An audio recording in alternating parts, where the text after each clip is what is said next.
Hello, and good morning. Way too fucking early for me. I was up until probably like 2 or 3 in the morning last night. Could not fucking fall asleep. So,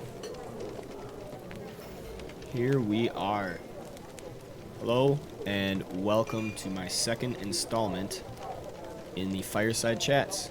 Here is where I host certain individuals and poke and prod their minds until they spill their life secrets. No, but really, I am super interested in talking to people about their perspectives, sharing my own as well, of course. Last chat was extremely fun with Sauerkraut, the player of Malagar Lone Walker, a Drow Rogue, and Tavern League's secretive shadow weapon. Make sure to check that video out on my YouTube page listed down below in my About Me, as well as following me on my other socials like Twitter and Facebook to stay updated on what I'm doing with the league and their campaign. Go ahead and throw me a like or subscribe if you enjoy my content. Today I have with me Khankab, who plays the Deva Avenger Osiris. He is a good friend and always interesting conversationalist, so good morning, Khankab. Good morning, Ryan. How you doing? Mornings do not bode well for me at all. It's gotta adjust your clock, your internal clock there. Yeah, well, I've been trying to get as much done as I reasonably can in any day, and trying to do all this live streaming stuff as well as the D&D and everything. It's a lot. I am rendering session 7's video right now while we're talking, and every time I do, it's like an 8-hour timer, but every time I do, I come back home after work, after I'm trying to get it done, and it turns out the whole thing crashed. So the video does not want to upload. It is so annoying. I started it last night again for probably the 5th time. And it might be time to get a new computer. I want to. I really do. I really want a new computer. But yeah. So, where do I got my notes? Oh God, where'd I put my notes? Okay. So, you play Osiris, the Deva Avenger. Yes, I do. Tell me a little bit about Osiris. What are his motivations, primary motivations? Why does he adventure? What's his kind of backstory going into this?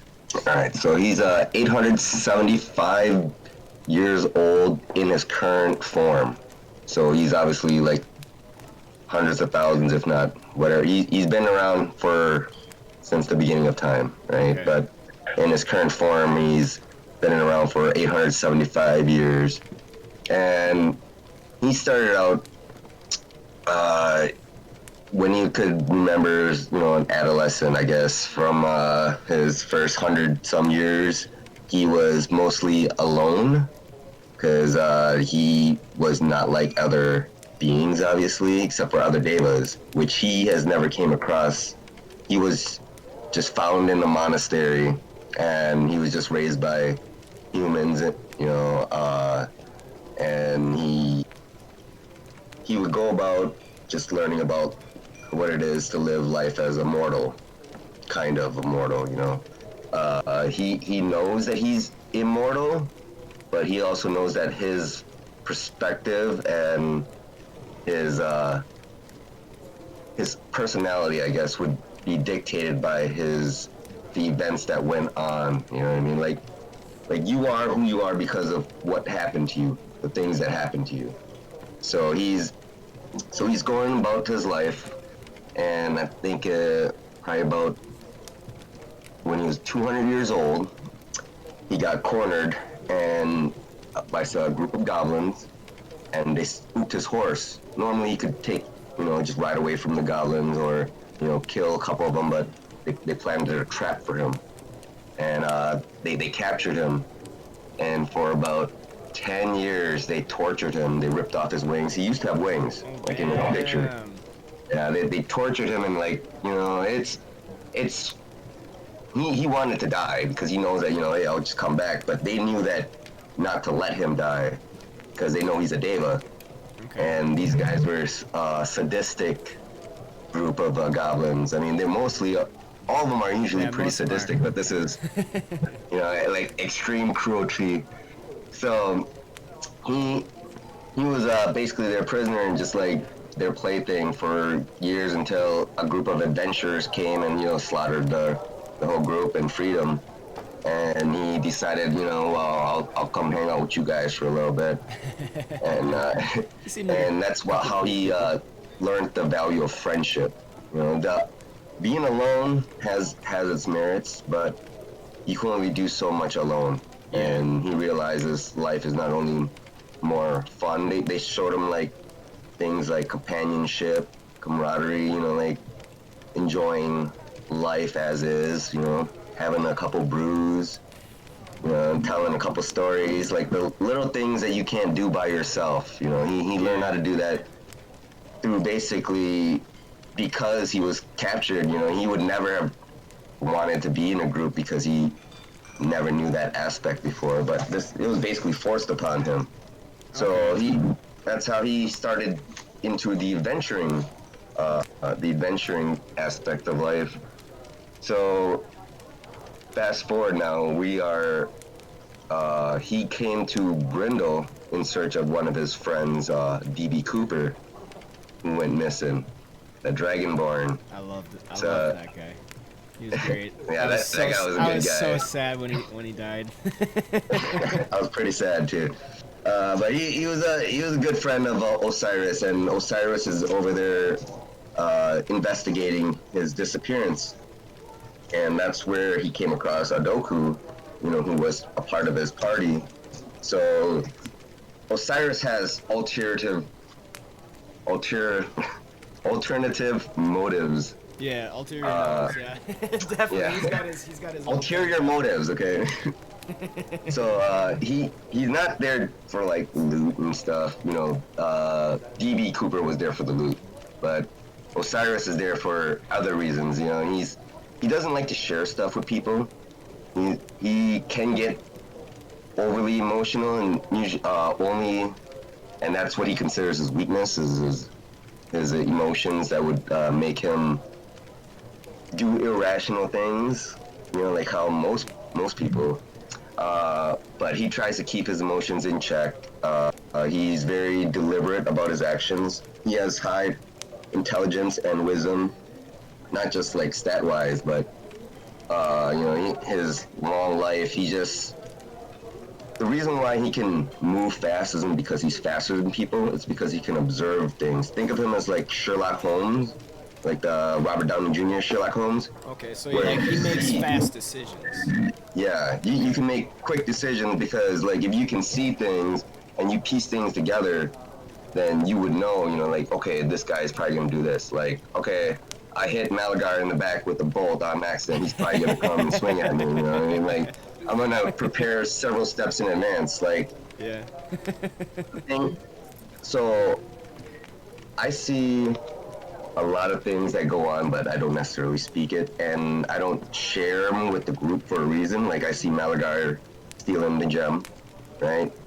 I see Malagar stealing other things, but I don't do this because I know that it's going to cause friction within the group, and we are not in a position right now to be infighting, you know what I mean? Yeah, okay. And he's very deliberate about things, so he knows that, you know, what Malagar is. Malagar's a draw, right? Usually evil, right? But yeah, usually very evil. Yeah, you know, evil assassin type, you know, the kind that kills babies at night. Okay, so he knows that, but he tries not to judge people because he knows good goblins and bad goblins. He knows good dragons, bad dragons, good people, bad people. You know, he tries not to judge them by their race, which ironically should be abide by most people in real life. But but he lives it. You know, he really doesn't want to, but he sees what Malagar does, and he's trying to judge him.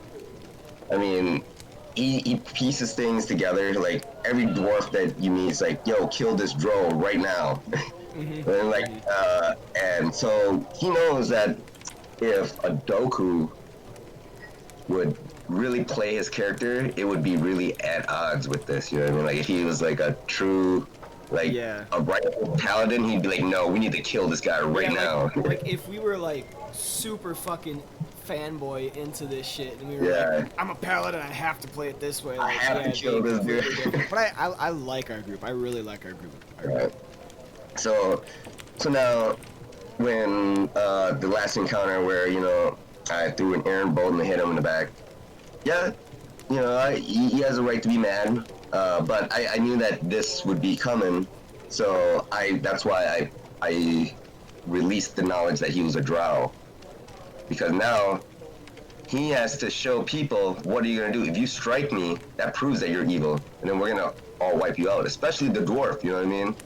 Strike me down. That's it right there. Yeah. It'll come right like there. Tenfold.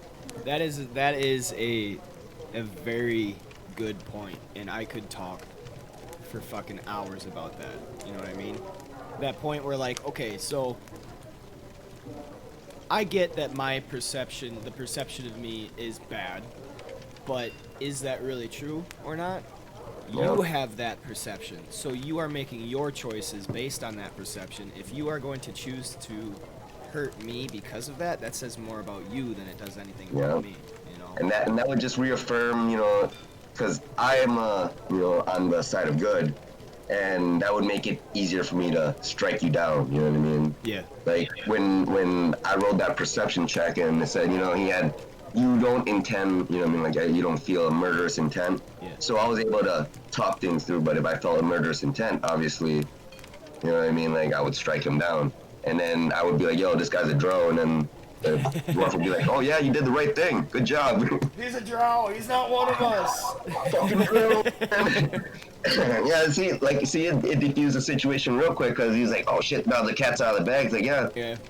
Osiris is very blunt about stuff. You know, he's lived a long life, and he doesn't have time for deception, and, you know what I mean, like, he wants to be out as is. He's like, okay, do you like me or not? Okay, no, let's go here. No, you want to go left or right? He's a very, very imperative, you know what I mean? Like, where it's got to be one way or another. I mean, he can compromise. He likes to compromise because it's easier way to do things. But he won't compromise like on his values. He won't compromise on like friendship. You know what I mean? Like, you're either my friend or you're not. And right now, like, it's, you know, Malagar is the one that's up in the air. He feels Morn would be like a friend, and he does feel sad that Morn is gone. Just because Morn has an attachment to it. You know, he has a spirit, companion. He's very empathetic. You know, he's a healer. So, like, Osiris gravitates towards those types of people. Okay. Like, even a Doku who's, you know, like, basically the blonde paladin, you know, and he's dumb, brute, but, you know, he's likable because he has good values. You know, he's pretty upfront about it. He's not secretive. Now, you as a person, say you were in the group with Malagar, would you be able to really sleep at night, knowing that, you know, he's like an assassin? No. And you know what I mean? That's why, like, I'm really happy with how that roleplay turned out. And I think it was all largely dependent on your insight check. So I'm kind of happy that you got that success. And like, it's all making me think of like how interesting it is to have you as a person playing this character in this world. So you're an outside perspective. You have your own thoughts on the world as a whole, and you can go into another character and explore a different mode of thinking, you know? Yeah, it's like you have your different outside mindset. perspective, you have this thought, I kind of wonder about this, I think about this, and you can like experiment in there, you know? Because it's a drow, you know? Oh, it's a drow, he's bad, let's kill him, he's evil. Like that would be justified in the Dungeons and Dragons world because drow are evil, you know? But, you know, we're in this party, so it's kind of forcing us, okay, we don't want to just kill the guy because we want to be able to play. And then all of a sudden, like, we're kind of making our very own narratives that are reflective of real life. I see, you know, and it's super interesting to kind of facilitate, and it's super interesting to watch and be a part of, and I just love that, you know. Yeah, and that's the reason why I wanted to play. This is my first D&D campaign I've ever played in my life, and then I've tried to play before, but I realize now that it probably wouldn't work out. If you do start, you want to start with the group of people that don't know how to play. Because if you started with a bunch of people that knew how to play, you'd just, you know, Oh my God. you'd be overloaded with the rules, and then you'd be messing up, and they'd be like, dude, why the Yeah, fuck it's are like, you doing this? come on, man, you know this. It's like, no, it's really involved. It's really, it can be really intricate. Yeah, there's definitely a training period. Yeah, because there's so many rules that, you know, you're not used to those rules if you've never played D&D, you know what I mean? So, and you have all these rules at once. So for you to be able to digest all that, you'd have to be pretty superhuman, you know what I mean? Like, you're getting thrown out, like, thick books, you know what I mean, thick of fucking just rules. And it's hard to, yeah. and it's hard to, like, grasp that concept while also learning how to do a new, like, graphical user interface, you know what I mean? Yeah. Fantasy Grounds. That's a whole nother set of rules that you gotta follow. So now we're learning two systems, and it was more enjoyable with people that are also making mistakes, because then we'd be like, oh shoot, we didn't know that. Yeah, You know what I mean? yeah. Instead I of know just getting exactly yelled what at, you like, mean. yo, what the fuck are you doing? but Yeah, but it's the main reason why I play D&D instead of, you know, you can always play a video game, you know what I mean? It has all the storytelling, all, like, the rules, and, you know what I mean, you can what you can and cannot do. They're very set it's in very those ways. definitive. Yeah, except for even in, like, the open box, like, you know, like the sandbox game, like GTA, Skyrim and stuff, Witcher, like, those are more open-ended, but you're still limited by, you know, what the developers want. Whereas D&D, it's more, you're basically forcing yourself to work on your empathy skills and your imagination skills. Okay, because empathy, you gotta put yourself in that person's shoes that is not necessarily like you. You know what I mean? I'm not an immortal. You know what I mean? I've never been tortured by goblins, so I have to go into that mindset. Like, what would this guy do in this situation? You know what I mean? And you have to play that character, like, that way. You know, like, he has, like, a lot of patience because, you know, he's super old. He's a super old wise guy. You know, me, if someone drew a weapon on me, I'd fucking kill him right away. You know, or It's like, I'm not taking that fucking chance. Kill him in his sleep. Yeah. Do something, you know, like that. You know, like, it's not a friendly thing to do, to pull weapons on people. But this is a different world, you know. And we live in a different world where, you know, people, you know, they don't have social media to tell you, like, hey, this guy's a bad guy, you know what I mean? Like, you have to basically feel things out for yourself. You have to basically think for yourself and live life in a harsher setting, you know, where it's like killed or be killed. Yeah, it's a dangerous world. It's a dangerous setting. There's danger everywhere. So you really like, you have to be armed, and you have to take the aggressive approach a lot of times to prevent something bad from happening. Yeah, I get what you're saying with that. Yeah, and it's like a totally different mindset. It's like the, you know, like the Wild Wild West, you know, where, you know, boom, someone got shot. Oh, it's cool. It's all right. Oh, that happens. It happens. Probably like, pissed the wrong guy off. Whatever. Yeah, like in here in society, like, if, you know, I got in an argument, I pull out a gun on somebody, I'm going to jail, you know what I mean? Or something bad's gonna happen, like he might have a weapon, you know, and he'll probably shoot me. Yep. But you can't just do that in today's society. No, fuck no. You can't even say the wrong things. Yeah. Say the wrong things And and you get freaking barraged. Yeah, and it's very interesting, and like the character development and interactions is what I really like. But I also like the battles, of course, because, you know, you get to put your stats to good use. Yep. But, you know what I mean, like the interactions with the NPCs, I mean, you do a pretty good job with, you know, enacting, you know, like how certain characters should act. Yeah, I definitely am trying to focus on that because like combat's combat. I think we got that down. Combat's always fun. Yeah. It's interesting. There's definitely more that I want to do to like challenge you guys in different ways, which I have to figure out. But combat's pretty set. I really am trying to focus on like getting the setting down and you know making you guys feel totally immersed, like it's actually happening, and like make it that much easier to suspend disbelief, believe that you're actually talking to an NPC, and like I'm trying my hardest to like make people in the world act appropriately.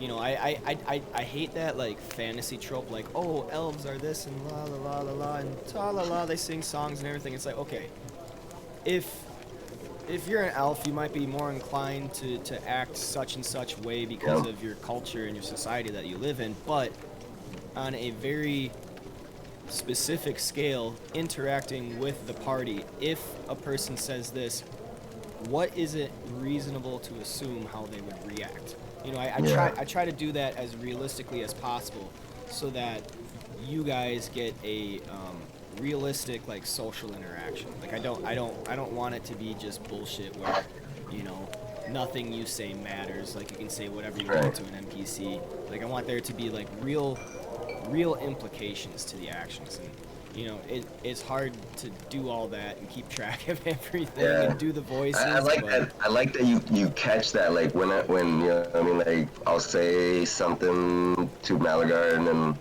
you know, what I mean, like I mentioned drow, and then like you just whoa, what did you say drow? Like you know, what I mean, like I was like hoping you would catch it. Yeah, I didn't. And then like I didn't want to overtake. I didn't want to overtake it, where like I became the focus of that, but you know, the minute you said drow, I was like immediately Khaled, he's a fucking dwarf. Oh yeah, guarantee you he would say something. He'd be fucking because of how I based on like how the other dwarves treated him. Remember like when we first like encountered those dwarves in the shop, and he's like, fucking drow, that's the fucking evil dude right there. I'm like, all right, so like dwarves, like they got a hard on for killing drows here. So I'm gonna play that to the advantage, but it's nice that words have repercussions to them. You know what I mean? Like it's the same thing as stabbing somebody. You know what I mean? You say the wrong thing, it's gonna change the whole outcome of the conversation. You know what I mean? Like someone who was friendly, if you say the wrong thing in real life, you know what I mean? They might no longer be friendly to you, or you might say something that they like, and they'll be like, okay, now I'm more willing to talk to you. Yeah. Like those types of. And like I don't want to go down that rabbit hole because like again we could probably talk for fucking hours about that. But I think it's really important to be sensitive, and I don't mean sensitive like but like be sensitive meaning be hyper aware of like how what you say can affect people certain ways, even if you don't mean it that way. They might take it a certain way because of their experiences. You know, I think it's really important for us to like be aware of that and try our best to get our points across truthfully and honestly, while also, you know, making sure that the other person understands what we're really saying and not misconstrue anything. You know what I mean? That's the fucking battle I deal with. There's ways to say things, and it's in like that world setting, like when Adoku was like talking shit about that dead dwarf to like his relatives, like in real life, like dude, you did that. Like, oh yeah, I remember that. Like, yeah, let me help you. I remember that. Oh, how did he die? Oh, he was bound up and just murdered and everything. And I'm just like, okay, I'm gonna do something about this. And I think he was just like, whatever. Well, he's dead. You know, I don't care. yeah.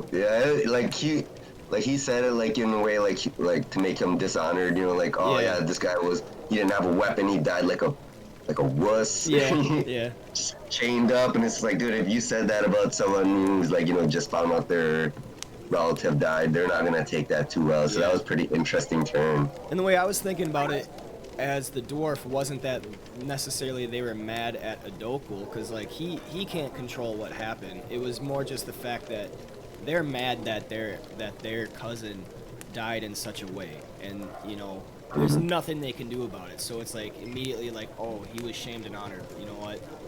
We just need to we need to move on. We need to take care of this. Wasn't necessarily anything antagonistic to the party, but it ended up kind of turning that way just because of how things progressed. But that's the beauty of roleplay and improv. You know, you never really know where anything's gonna how anything's gonna play out. As much planning as I can do as DM, there's always going to be something that throws me for a loop. Well, that's the fun part of it. Yeah. If you knew everything and if it's all scripted, then there's no point in even playing. You know what I mean? I just go read a book. Yeah, exactly. And like, one thing I'm kind of getting clued in on as a DM is how to make the campaign in a way that does not railroad you guys, where it still hits the right story points. You know, like one strategy that like is talked about in DM circles is the illusion of choice, where it's kind of the same thing, but I think if you do it right, there is a lot of choice in there. So like, regardless, you guys are gonna get to the boss fight, no matter what happens. Like, there's gonna be the boss fight. It might happen in a different location. It might involve different characters in the boss fight. It might, I don't know, any number of things could happen that kind of change how you get to the boss fight, where it is, whatever, but regardless, that boss fight is going to happen. So that's kind of like the illusion of choice, because no matter what, like, in order for the story of the campaign to progress, you have to have that boss fight. Right. But if you kill whatever messenger, maybe the messenger never gets to the big bad guy, so the big bad guy goes in a different direction or whatever, and that does actually change the story, and I have to respond. So what I try to do is I just try to like flesh out the world. Like, these are the players, these are where they're at, these are what they're trying to do, and then every session you guys do whatever, and then afterwards I reassess. Okay, so what kind of changes? So it's more sandbox, and it's definitely like more like you guys are. I'm creating the setting, whereas you guys are actually progressing the story. You know, and I'm reacting to you guys, and I think that's the right way to do it as a DM. Yep, it is. So another note on the whole thing with Malagar. So it's interesting because it kind of seems like there's a little bit of a power struggle in the Tavern League. You know, like who's the big player? Who's the one that is going to be kind of the spokesman or the leader? Who's going to be deciding for the league? And I definitely think that is completely up in the air now. And my impression is like Osiris isn't concerned at all with that. He's more of like a bigger picture, because yeah, he's a millennia old fucking Deva, so he's got all that knowledge. Like, okay, this doesn't really matter. I don't want to concern myself with this. But even that attitude in and of itself can have large implications for the party. So, and it's interesting, like from last talk with Sauerkraut,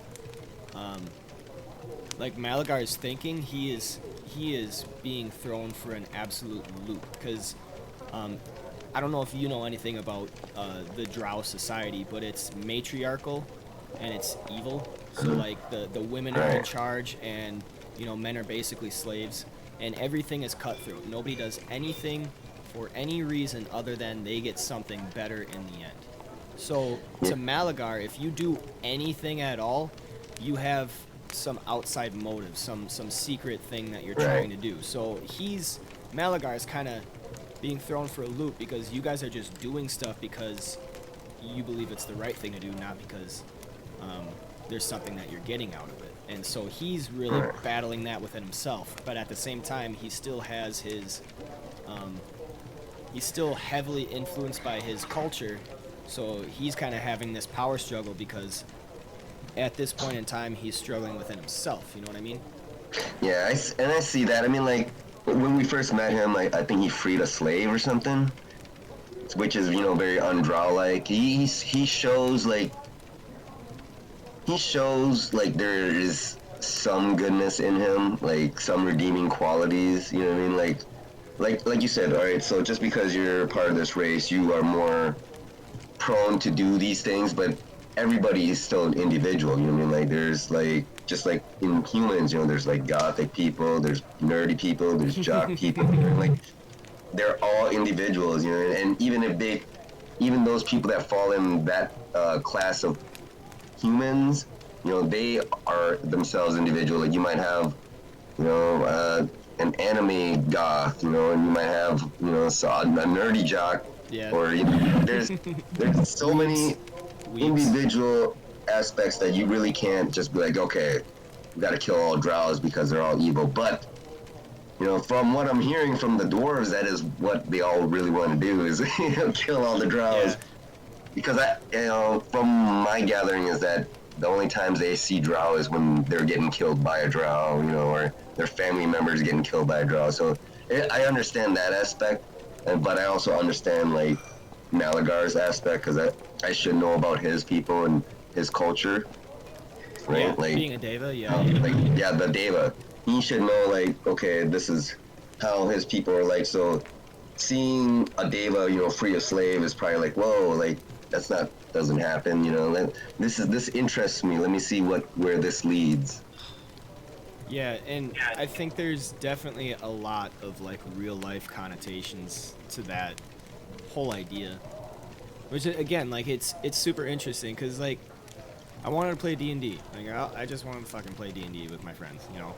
But then going through this, you I don't know if it's just our age, but you really just can't help but explore those ideas that you see in society through the D&D world. I think it just naturally happens, and I think that's largely why it is so popular, even if it's a little more underground, you know. People want to play these characters. They want to play something that's different than themselves that you can't do in real life, you know, and explore these things, and it's just super fun. So I definitely want to talk to you about being a new player. So, you know, you've known D&D, you wanted to play in the past, whatever, but you know, now we've actually played. Walk me through that. Like, what made you want to play D&D, and then once we started, like, what catches your attention? What keeps your interest in it? Well, the reason why I tell you, like, the reason why I wanted to play is it's more of a thought exercise where, you know, you get to work on your empathy and your imagination. It really is. It's more of a mental exercise where you get to flex your, not only juggling all these rules and guidelines in this world that, you know, you built out of words, basically, you know, like the fantasy ground is just there, you know, they're simple representation of what you're seeing, you know, which I really do like that you can see it, but it doesn't force you to like there's no animation telling you like, hey, this is when you swing your weapon or not. You just have like simple like representation, like this is where you are, so you can have a better mental representation in your mind. Because when I'm playing the game, like I see what things are going in there, but for the most part the game is being played in my head. Yeah. You know, like I'm seeing like characters like Malagar, Doku and stuff. Yeah, it's like it's in my mindscape, and that to me is very interesting. That's the reason why I read books. You know what I mean? Instead, like I read books and I watch movies. They're both forms of storytelling. One is just more guided, and the other one is more free to interpretation. Like this is a video game that is like more open to interpretation. So you're allowed to do more with your imagination.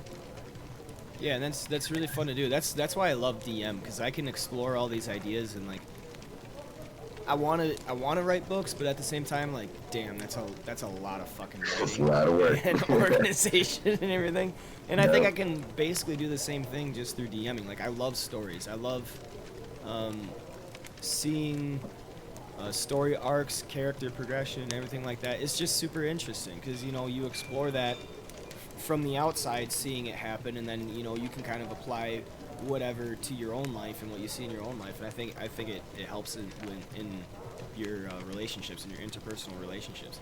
And it's really interesting that you bring that point up about D&D. Like, you work on your empathy. Like, yeah, I can't remember if it was a study or if it was just some clickbait thing, but, you know, I saw, like, D&D, it helps people work on their interpersonal skills.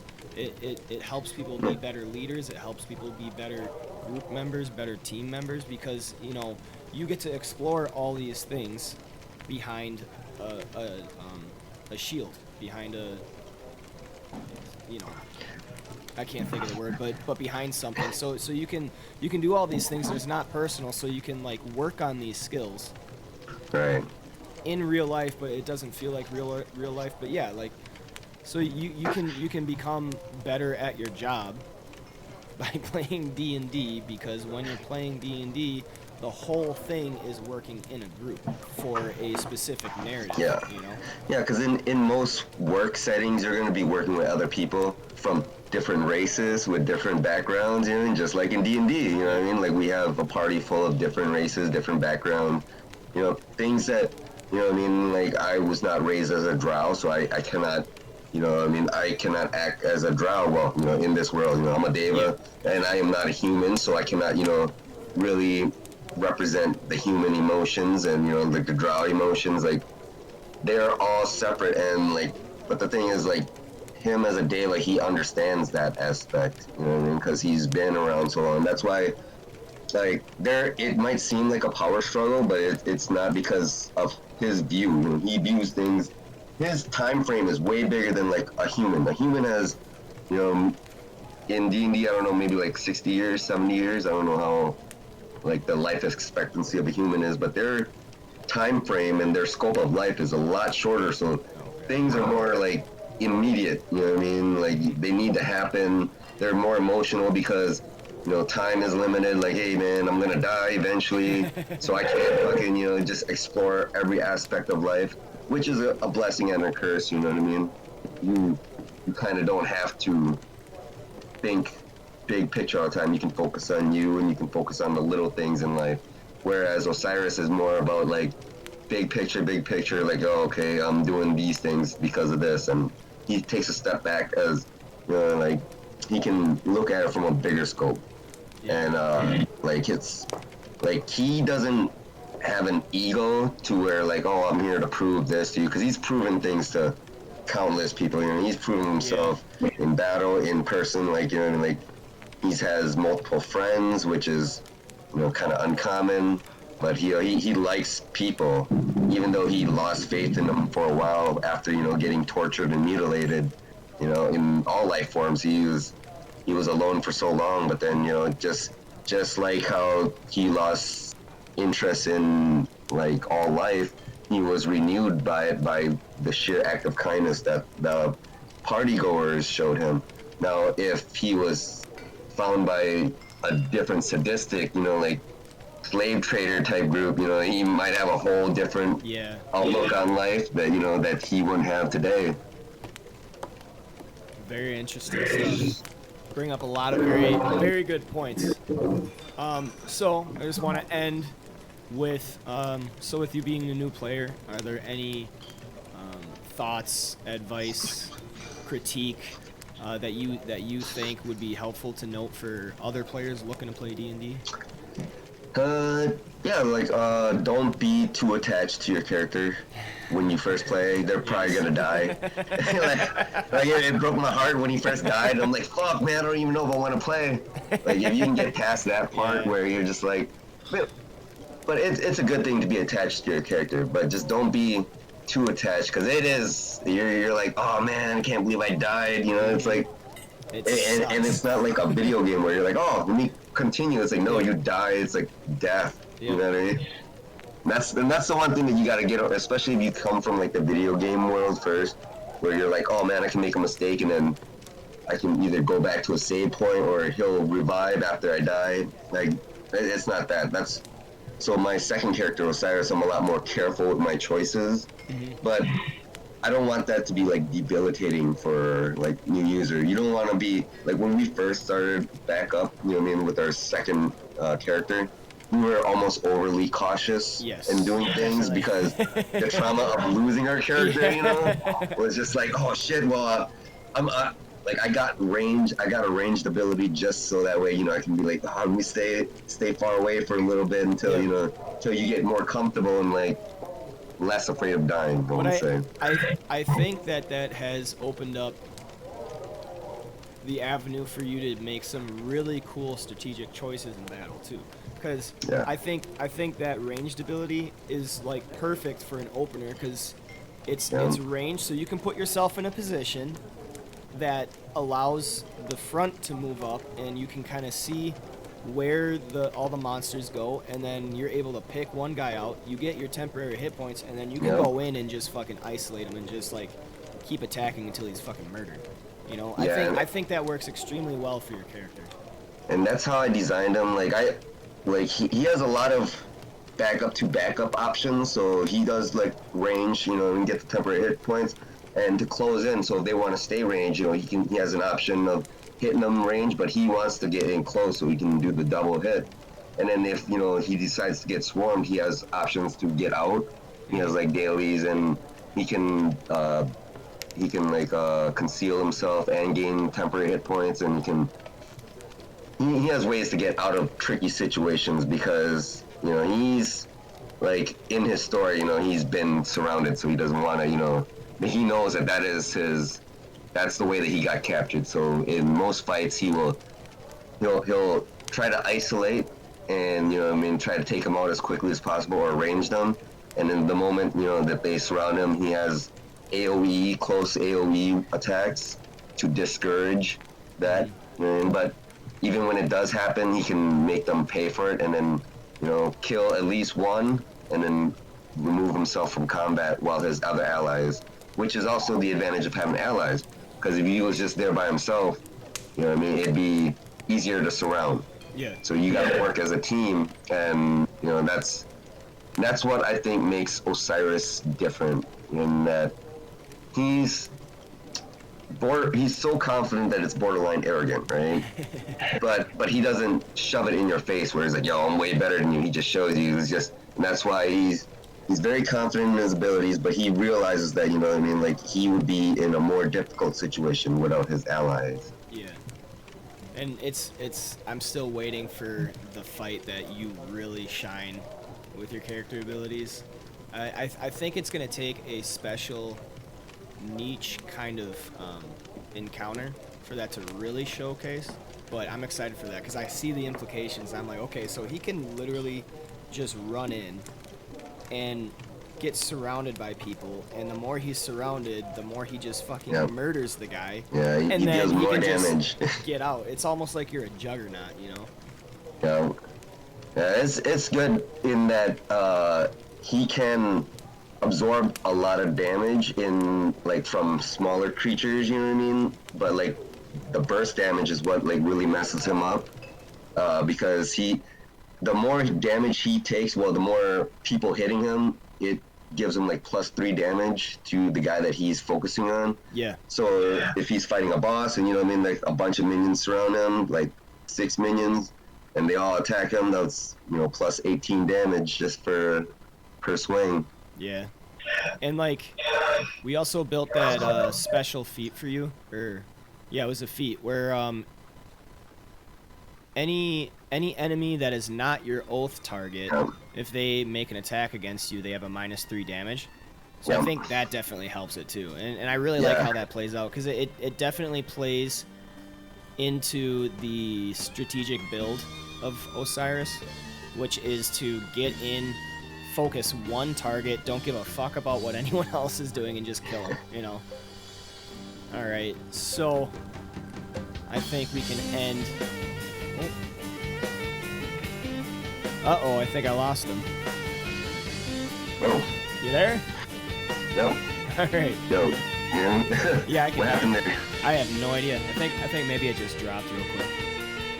But yeah, so I think this is a good time to stop. I had a great time having you. Great conversation. Definitely a lot of stuff I can digest as a dungeon master. I look forward to the next session. Hopefully we can play again soon. Yeah, I look forward to it. All right. Thank you so much for coming, Khan. Yeah, no problem, Ryan. I'll see you again, buddy. See ya.